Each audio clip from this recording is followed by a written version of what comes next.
Quem lê, escreve melhor, fala melhor, entende melhor, vive melhor.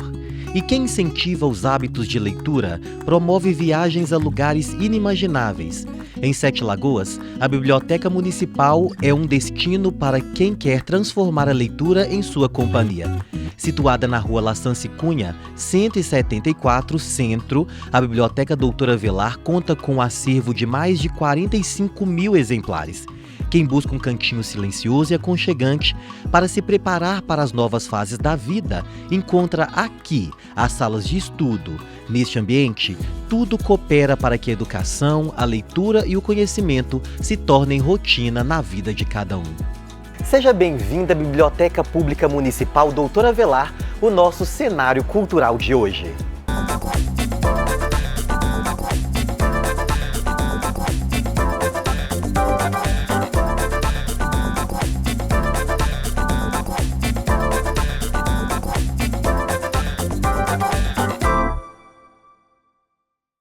Oi, gente! Sejam bem-vindos ao programa Cenário Cultural, o nosso programa semanal de cultura daqui da cidade de Sete Lagoas. E hoje eu tenho o prazer e o privilégio de receber uma pessoa muito especial e muito cara para a nossa cidade.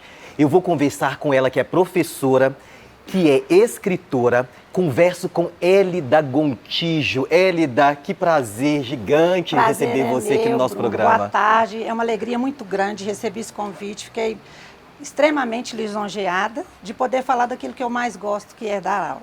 Hélida, nós que agradecemos. Hoje nós queremos conversar, nós queremos que o nosso público saiba um pouquinho sobre a sua história, sobre a sua trajetória de vida, por os caminhos que você passou para chegar até aqui. Eu sei que sua vida toda é baseada na educação. Você sempre foi professora, né? Me conta um pouquinho sobre a sua vida na educação como professora. Quanto tempo que você tem como professora? Quais os caminhos que você percorreu para escolher? Como que chegou na sua cabeça a ideia de ser professora? Na verdade, eu não pensava em ser professora. Na minha cabeça, sempre eu tinha a ideia de ser dentista. É mesmo? E o que aconteceu, quem me encantou foi uma professora de literatura no ensino médio, que me fez encantar, né, pela arte de dar aula, pelos livros, pelo encanto, e de repente isso bateu em mim e eu falei, é isso que eu quero. No terceiro ano do ensino médio. Eu comecei muito nova, né? Trabalhei 2 anos na rede pública, depois resolvi ir para a rede particular e tem 33 anos que eu dou aula para adolescente, principalmente Fundamental 2, que eu amo, eu adoro adolescente, que geralmente as pessoas falam que é mais difícil. Compro uma briga feia, porque eu detesto que chame eles de aborrecentes, para mim eles são ótimos e me faz sentir mais jovem, estar no meio deles. Sempre trabalhei com língua portuguesa, parte gramatical, interpretação, literatura, e agora, mais há uns 5, 6 anos, eu estou dedicando mais à literatura e interpretação de texto. Então, você, esse caminho todo que você percorreu, trabalhou muito com adolescentes. Eu estou impressionado mesmo, porque muitas pessoas, muitos professores que a gente conversa, falam que é melhor, que se sente mais à vontade em trabalhar com crianças, que geralmente trabalhar com adolescentes é mais complicado, ainda mais na atualidade que nós vivemos, ainda mais com a matéria que você leciona, que é a língua portuguesa. Gostaria que você falasse um pouquinho sobre a experiência de trabalhar com adolescentes. Por quê? O que que te inspira? O que que te encanta? Olha, eu acho que o adolescente é preciso você conquistar a amizade deles. Quando você conquista o adolescente, você tem tudo. Primeira coisa é não bater de frente. Porque se você chegar como a chata, né, que quer marcar, principalmente a língua portuguesa, porque muitos deles não gostam, infelizmente não gostam. Então a gente chega, eu gosto de chegar como amiga, eu brinco muito, eu faço um teatro nas minhas aulas. Eu danço, eu pulo, eu converso. Eu sou psicóloga, então assim, a primeira coisa é fazer amizade com eles, para depois trazer esse encantamento pela língua portuguesa.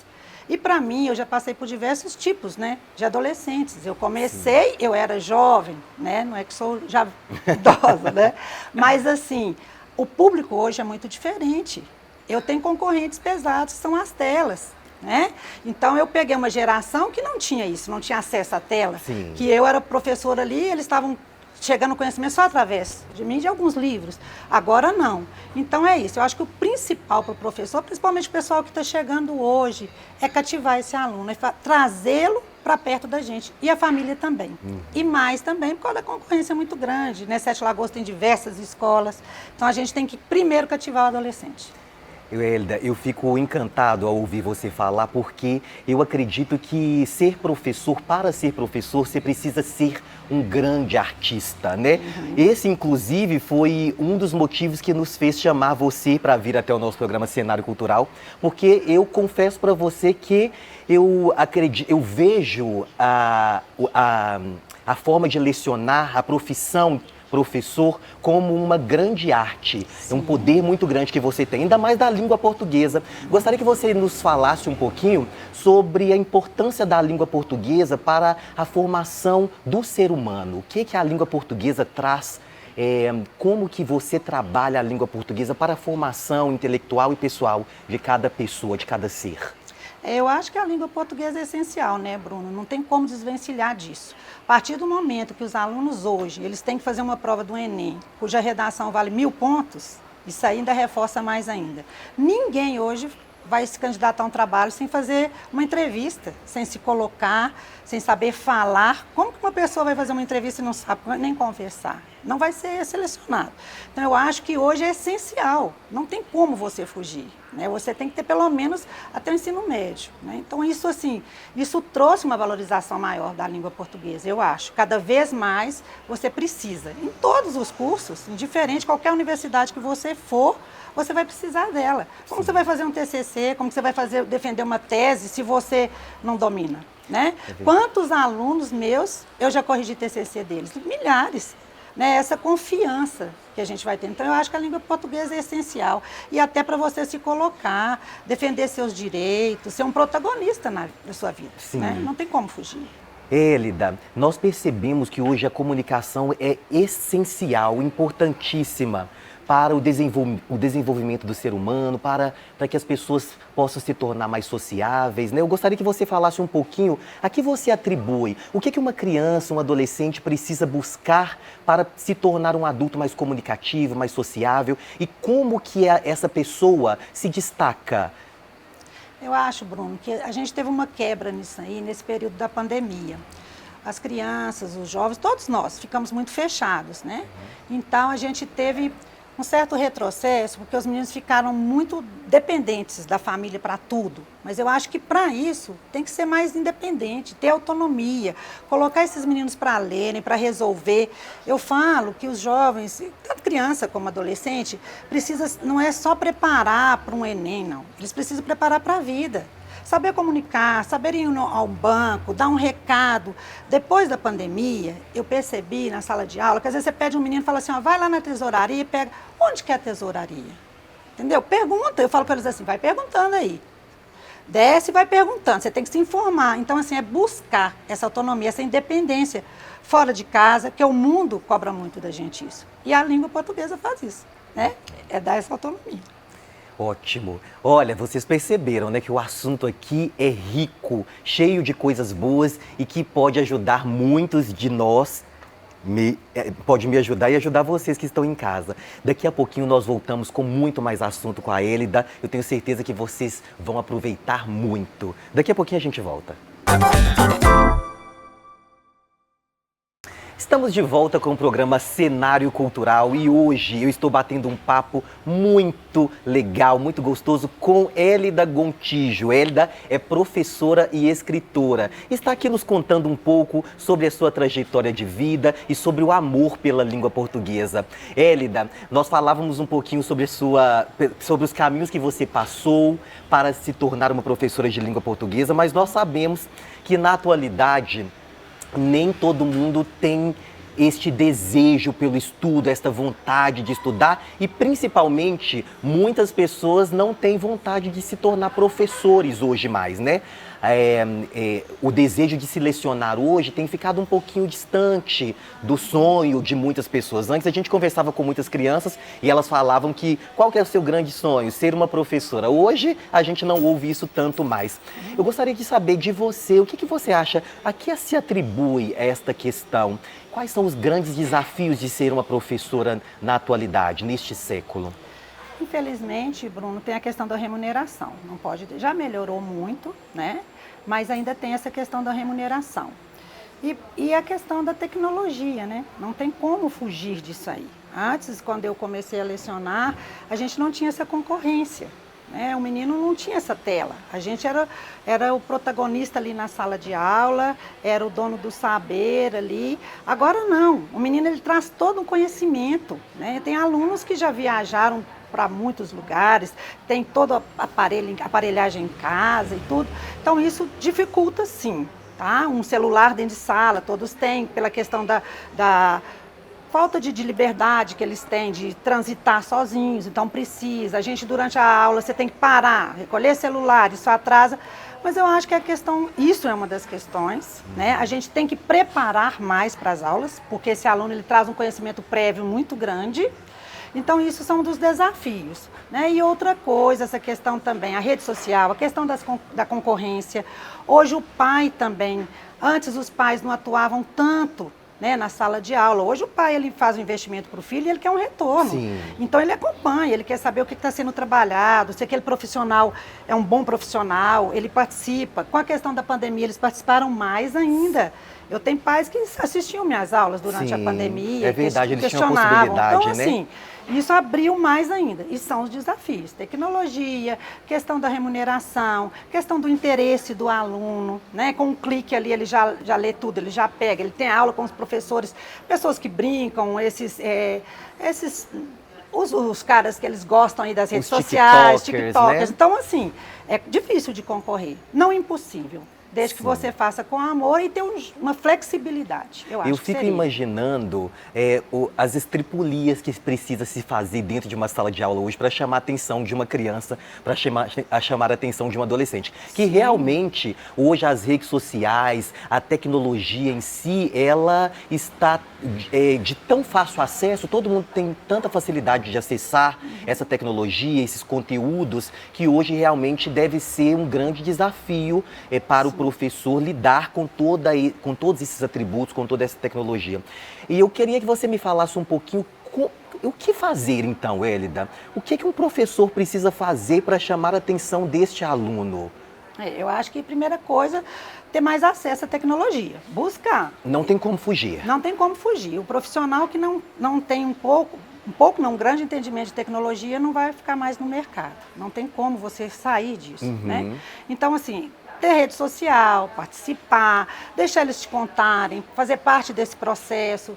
Lá no Caetano, os meninos do 9º ano fazem o mico, né, para formatura, eles vestem as fantasias. Então, assim, é curtir as postagens deles, interagir nesse meio deles, entrar no universo deles, porque senão, e assim, através da leitura também eu busco muito com eles, gente, o que vocês estão lendo? Ah, não é possível que vocês estão lendo só livro digital. Cadê o livro físico? O que vocês estão lendo? Traz para mim. Aí eles falam, eu estou lendo esse livro. Mesmo que sejam temas que são mais interessantes para eles, eu leio também, pego o título, peço eles emprestado. É estar com essa flexibilidade, de tentar entrar nesse meio, mesmo com todas as dificuldades que a gente tem, por não ser dessa geração. Você falou uma coisa importante, que é sobre o acesso às telas. Muitos desses alunos, por mais que eles leiam, tem muitos alunos que eu sei que têm muito interesse pela leitura, pela literatura, mas muitos hoje têm acesso através dos tablets, dos computadores, né?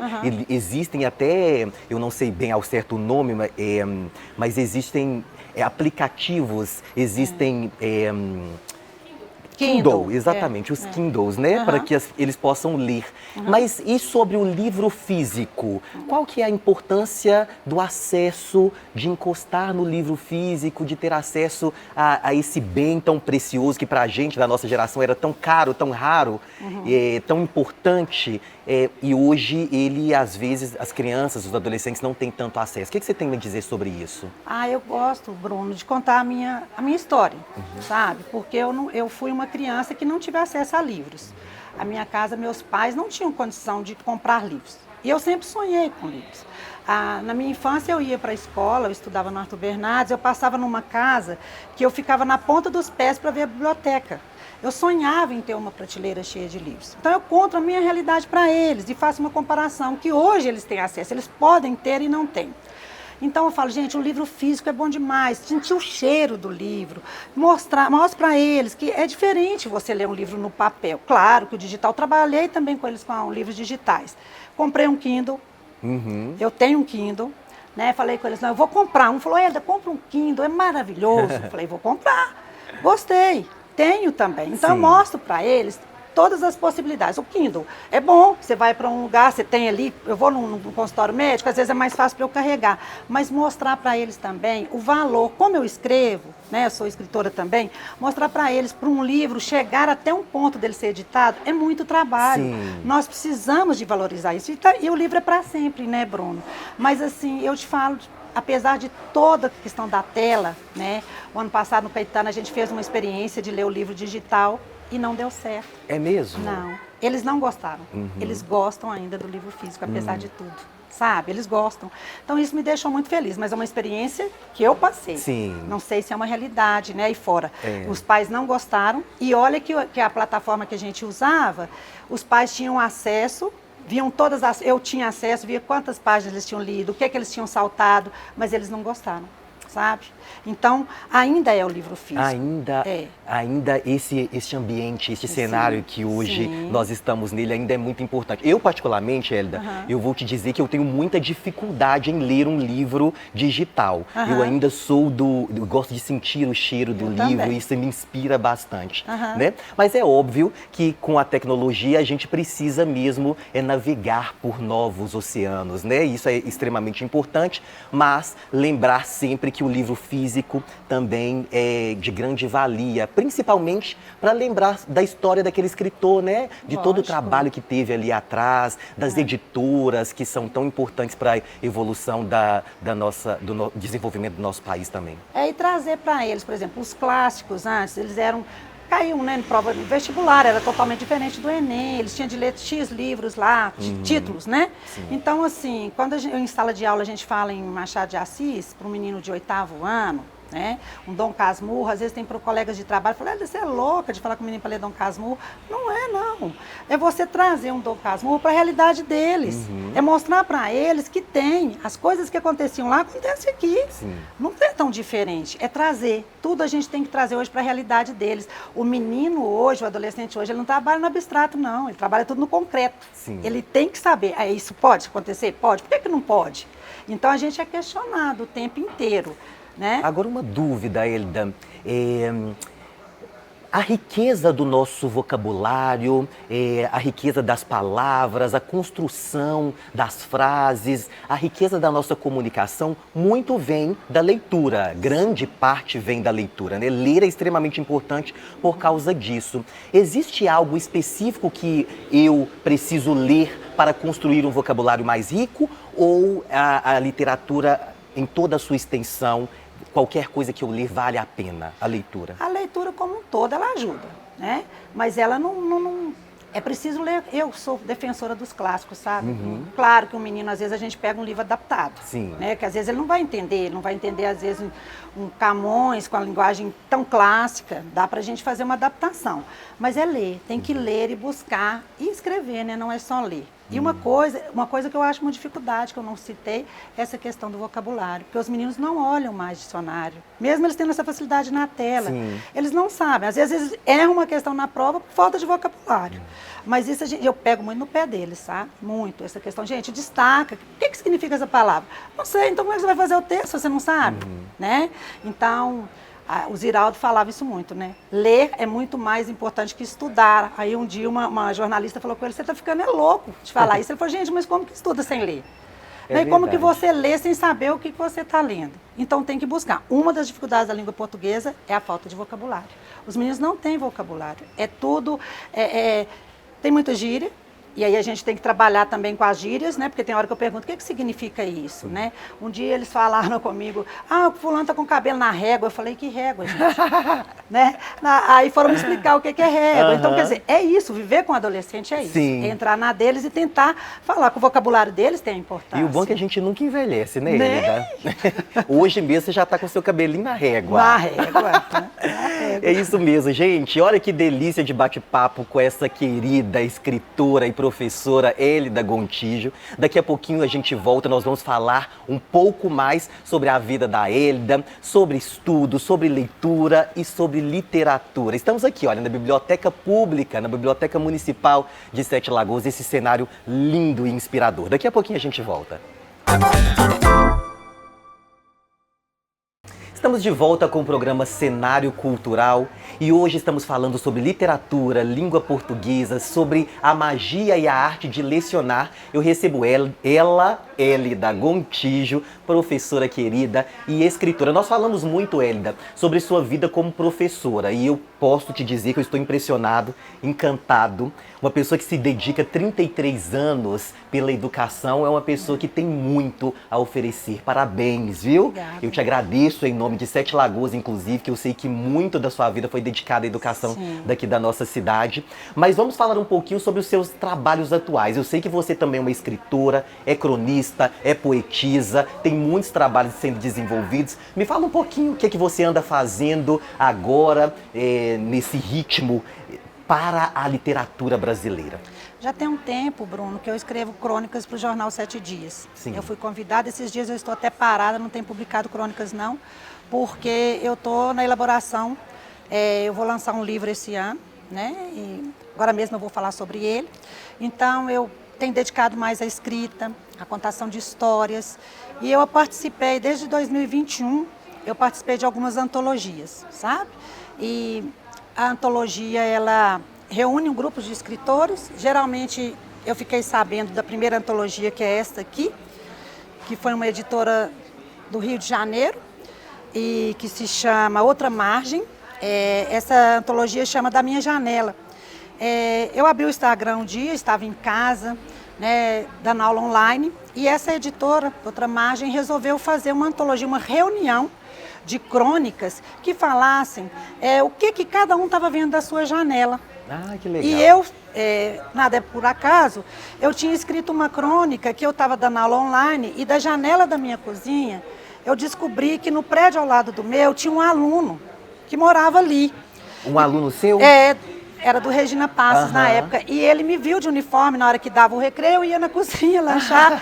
E ele falou assim: ô Hélida, gritou de lá, né? Ô Hélida, eu tô aqui, eu moro aqui perto da sua casa. Tal, aí a gente começou. E aí eu escrevi. O que eu via da minha janela? Eu vi um aluno que eu não tinha acesso, que eu estava acostumada a estar frente a frente na sala de aula. Sim. Escrevi uma crônica sobre isso e resolvi mandar. E essa crônica foi selecionada. Tem escritores do Brasil inteiro nessa antologia. Que Ela legal. foi selecionada. A partir disto, depois é uma editora que chama Bresse Books, essa já é de São Paulo. Eles lançaram essa antologia que se chama-se Permita-se Poetizar. Sim. Poderia ser crônicas ou mesmo poemas. Eu não sou muito de escrever poemas, eu escrevo mais crônicas. O que acontece no meu dia a dia, às vezes eu estou aqui, posso olhar para você e de repente eu começo a escrever. Me dá uma inspiração. A crônica são fatos que acontecem no dia a dia, né? E aí eu escrevi um poema que eu mandei para esse Permita-se Poetizar. Eu vou ler para você. Tá. Hélida, antes de você ler, eu só queria que você explicasse um pouquinho para mim e para quem está assistindo o que é especificamente antologia. A antologia é uma reunião de... É essa reunião, É uma né? reunião de textos que pode ser em forma de poemas, em forma de crônicas. Alguém toma a liderança de formar essa antologia, ele fica responsável, um editor ou um escritor, né? Ele forma, pega esses textos, seleciona, faz a diagramação. Depois se você é selecionado, você paga um preço X, para você ter direito a 2 exemplares, 3, se você quiser comprar mais, pode. O único fator da antologia que hoje está muito em moda, porque às vezes a pessoa não tem condição, porque um livro fica caro. Um livro é caro. Então uma antologia fica mais barata, porque você divide. Só que depois as pessoas não vão ter acesso a esse livro mais, porque faz uma produção X, que é vendida naquela época que acabou. Agora, se você faz uma produção independente, a editora, você pode produzir X, depois você produz mais, entendeu? Então, a antologia é isso, é a reunião de trabalhos. Eu achei bem interessante essa proposta. Sim. E agora, por favor, nos presenteie. Esse poema que eu mandei se chama Quem Sou Eu? Sou tantas em uma só. Há dias que me fecho sem uma fresta de claridade. Sou pássaro em liberdade, voando pelo céu azul, buscando um porto seguro para fixar moradia. Sou tartaruga, que muitas vezes vai devagar, sem querer ver ninguém, escondendo dentro do próprio casco. Sou palhaço, que faz sorrir toda a plateia. De brincadeira em brincadeira, tiro as preocupações de uma vida inteira. Sou vento, muitas vezes leve brisa, fazendo as folhas secas das árvores rodopiarem pelo ar. Sou furacão que passa sem controle, causando danos inesperados. Sou ar, sou terra, sou estrela, sou solidão. Muitas vezes, multidão. Ando à procura de respostas para antigas perguntas. Já chorei muito, mas sorri muito mais. Um riso largo, vindo do fundo da alma. A felicidade de ser e não preocupar com o ter. Do ter, quero a vida simples, tranquila, tendo pássaros a cantar, crianças a brincar, toda a poesia da fantasia. Quem sou eu? Sou aquela camaleoa que muda de cor, elimina a dor e para rimar vive de amor. A pergunta ecoa, a resposta espera a hora certa. De esclarecer tudo. Só sei que o melhor é não saber quem sou. Viver como beija-flor, de flor em flor. Que lindo, que coisa mais linda, inspiradora, Elida. Gratidão. Parabéns, viu? Obrigada. Me conta um pouquinho agora sobre o futuro lançamento. Eu sei que você escreveu um livro já e esse livro vai ser lançado agora em breve, não é isso? O livro chama Rabiscando Palavras, porque eu custei muito a aceitar o título de escritora. Quando me perguntam, você é escritora? Não, eu sou rabiscadeira de palavras. Então eu me intitulo como rabiscadeira. No entanto, nessas antologias tem uma pequena biografia minha que eu coloco, da rabiscadeira de palavras. E a gente fez algumas lives das antologias, sempre eu me apresentava como rabiscadeira de palavras. E esse livro vai ser lançado, eu tenho impressão de que de agosto até setembro, está sendo feita a diagramação. A editora chama Literando, de São Paulo, de Cruzeiro, em São Paulo. Então é um processo, né? É um filho, sabe? É uma gravidez. E se Deus quiser, em agosto, setembro, ele vai ser lançado.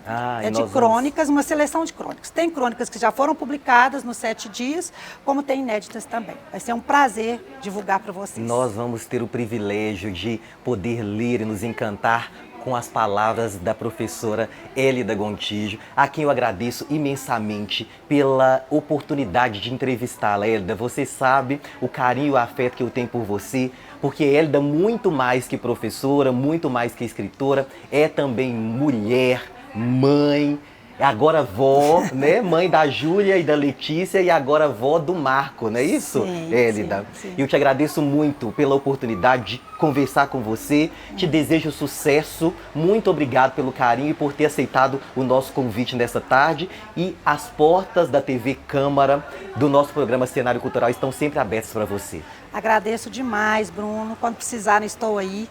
E valorizem sempre, é muito bom pra gente ser valorizado na escrita. Sete Lagoas tem muito escritor bom. Agradeço demais, quando precisarem estou aqui. Tá? Obrigado, viu? Obrigada. Nós vamos precisar muito. Queridos, muito obrigado. Foi um dia especial, muito agradável estar ao lado de vocês e com todos vocês. Nosso programa está chegando ao fim, mas semana que vem estaremos de volta com muito mais cultura, literatura e coisas boas aqui da nossa cidade de Sete Lagoas, especial para você. Até a próxima, até mais. Tchau.